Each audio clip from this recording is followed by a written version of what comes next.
Salut à tous et bienvenue sur ce nouvel épisode de la semaine de Valkan, votre newsletter audio qui vous partage des médias et des infotech à découvrir pour passer une bonne semaine. Aujourd'hui, je vous parle de la Spin 6 qui va du 3 au 9 février. Alors, cette semaine, j'ai vu plusieurs choses. J'ai vu une vidéo qui s'appelle How to Build a World in Monster of the Week. Donc, c'est une vidéo assez sympa avec pas mal de conseils pour créer une ville dans un univers contemporain.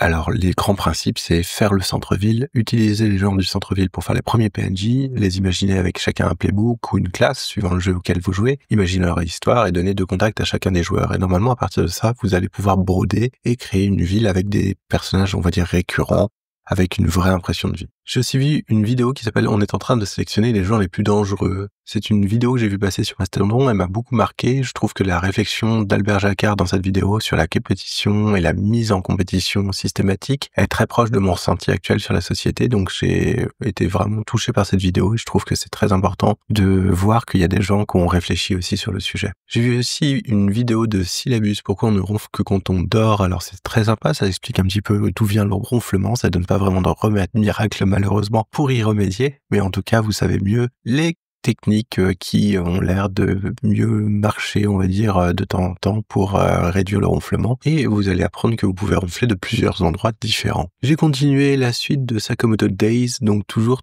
très très sympa. C'est toujours bien débile et c'est assez agréable à regarder. En tout cas, c'est un peu dommage que ça sorte qu'un épisode par semaine parce que j'aimerais bien binger un petit peu plus cette série. En parlant de série que j'ai bingé, j'ai vu The Rising of the Shield Hero, j'ai totalement bingé la série, j'ai regardé les 2 saisons, je trouve ça très cool, c'est un isekai, donc une transposition d'une personne dans un univers différent, pour le coup médiéval fantastique, et il y a de l'intrigue politique, des problèmes de puissance, une recherche constante de bouc émissaire, etc., et le héros, qui est le Shield Hero, est dévalorisé, et c'est souvent lui le bouc émissaire, et il se retrouve dans des intrigues et des choses pas possibles. Enfin, c'est assez intéressant, j'ai trouvé l'histoire bien construite et assez cohérente. J'ai aussi vu une dernière vidéo qui est Obsidian Tags. Alors je suis pas complètement convaincu par cette vidéo, ça montre surtout quelques plugins autour des tags, comme le Tags Wrangler, etc., mais pas une réelle organisation des notes autour d'eux, donc ça me laisse un peu sur ma faim. Cette semaine, qu'est-ce que j'ai lu? J'ai lu Parler pour que les enfants écoutent et écouter pour que les enfants parlent, un livre très sympa pour l'instant, avec plein de conseils qui semblent intelligents. À voir en pratique ce que ça va donner, mais en tout cas, pour le moment, ça me plaît bien. J'ai lu aussi RIP, une série. Alors, c'est une série de BD, une découverte vraiment inattendue, une claque, en fait. C'est très très bien. C'est sur un groupe de personnes dont le métier est de vider les maisons des morts que personne n'a signalé. Chaque tome va suivre un personnage jusqu'à sa fin inéluctable et vous allez voir que, en fait, il y a toute une intrigue, il y a tout un fil rouge qui se construit au fur et à mesure des 6 tomes. C'est vraiment bien foutu. J'ai lu un article qui s'appelle Synology, mes 10 services Docker préférés en 2025. C'est plutôt sympa, ça donne pas mal d'idées sur des trucs à faire tourner sur son NAS. Franchement, j'envisage de plus en plus de prendre un NAS à la maison parce que je pense que ça peut être bien d'avoir un petit serveur pour avoir son cloud privé et savoir qu'on peut faire tourner d'autres choses, d'autres services, etc. Ça me plaît bien. J'ai lu aussi un article qui s'appelle You Can't Post Your Way Out of Fascism. C'est un article qui interroge vraiment sur notre radicalisation, sur ce qui se passe sur les réseaux sociaux et sur notre propre inaction, tout en croyant que nous avons du poids sur ces mêmes réseaux. En fait, ça interroge vraiment sur, à partir de l'indignation qu'on voit sur les réseaux, qu'est-ce qu'on fait? Est-ce qu'on s'organise ou est-ce qu'on se contente de poster à la suite? Et donc d'alimenter, en fait, cette espèce de cycle vicieux. Je vous invite à le lire, j'ai trouvé l'article vraiment sympa, vraiment bien foutu. Et j'ai aussi lu Obsidian, A Philosophy for Life. Alors, c'est une application de ce qu'on avait déjà vu dans le Fileover App. La philosophie, donc, derrière les personnes qui ont créé Obsidian, c'est de pouvoir utiliser ces notes, même si le logiciel qu'on avait utilisé pour les créer n'existe plus. Là, du coup, c'est une personne qui fait beaucoup de jeux de rôle avec Obsidian. Je pensais trouver quelque chose de plus orienté jeu de rôle, mais au final, pas trop, donc ça m'a un peu déçu. Cette semaine, qu'est-ce que j'ai écouté? Alors, j'ai écouté Fiction sur un coin de table, Game of Lunettes. Alors, c'est le podcast de ma moitié, en fait.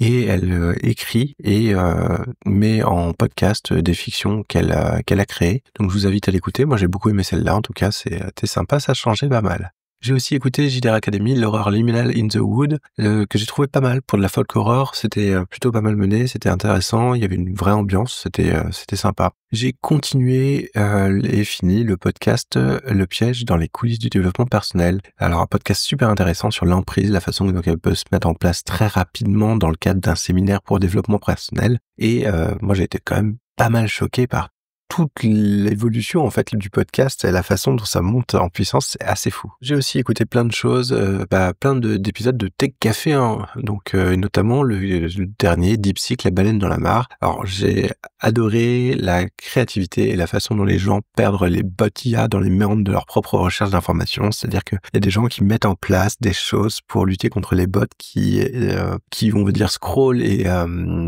récupèrent toutes les informations du net pour entraîner des IA. Et donc, ils vont volontairement empoisonner ces informations. Et j'ai trouvé que la créativité des gens était assez folle. Et aussi, gros big up pour le jeu de mots sur DeepSeek Erwan, entraîné dans le Finistère. Merci beaucoup. C'est sympa. Cette semaine, sinon, j'ai travaillé sur quoi? J'ai eu envie, en fait, de transformer un petit peu le Monster of the Week médiéval fantastique que je commençais à mettre en place par un Monster of the Week médiéval fantastique, mais déjà plutôt dans l'Antiquité romaine, et ensuite en mode isekai, c'est-à-dire que les héros seraient des héros contemporains projetés dans une Antiquité romaine mythologique avec monstres et dieux et ce genre de choses. Et sinon, j'ai pris le temps aussi d'écrire un petit ébauche de début d'article qui s'appelle Revoir mon loisir et qui parle de ma façon d'appréhender le jeu de rôle et notamment le jeu de rôle en ligne depuis quelques temps. Je vous invite à le lire et à me faire des retours. C'est une ébauche, donc là on est sur vraiment le Digital Garden. N'hésitez pas à aller voir, n'hésitez pas à commenter, n'hésitez pas à me faire des retours, n'hésitez pas à me dire l'article et le texte n'est pas figé, il évoluera et il grandira et il deviendra quelque chose qui sera plus construit et plus complet. Cette semaine, sinon, j'ai testé 2 choses. Le premier, c'est GPT, c'est un détecteur de texte ChatGPT. Donc vous mettez le texte et puis hop, il vous dit a priori à combien de pourcents le texte ressemble à du texte IA et si pour lui le texte a été écrit par un humain. Alors du coup, sympa. J'ai testé l'outil sur un texte entièrement écrit par moi-même et je vous annonce que je suis à 14,11% une IA. Voilà. Et sinon, j'ai testé un site qui s'appelle « Quelle est réellement la fortune de Bernard Arnault ?» et c'est juste vertigineux. C'est un petit site web jeu. Je vous invite à aller le voir et à aller regarder, mais c'est juste incroyable. C'est vraiment incroyable. En tout cas, voilà un petit peu pour ma semaine. J'espère que vous avez trouvé des choses qui vont vous plaire. N'hésitez pas à partager le podcast, à lui mettre 5 étoiles sur les différents réseaux de podcasts, à me laisser des commentaires et à venir discuter avec moi sur Mastodon. C'est toujours un plaisir. En tout cas, je vous souhaite une bonne semaine et je vous dis à la semaine prochaine. Salut!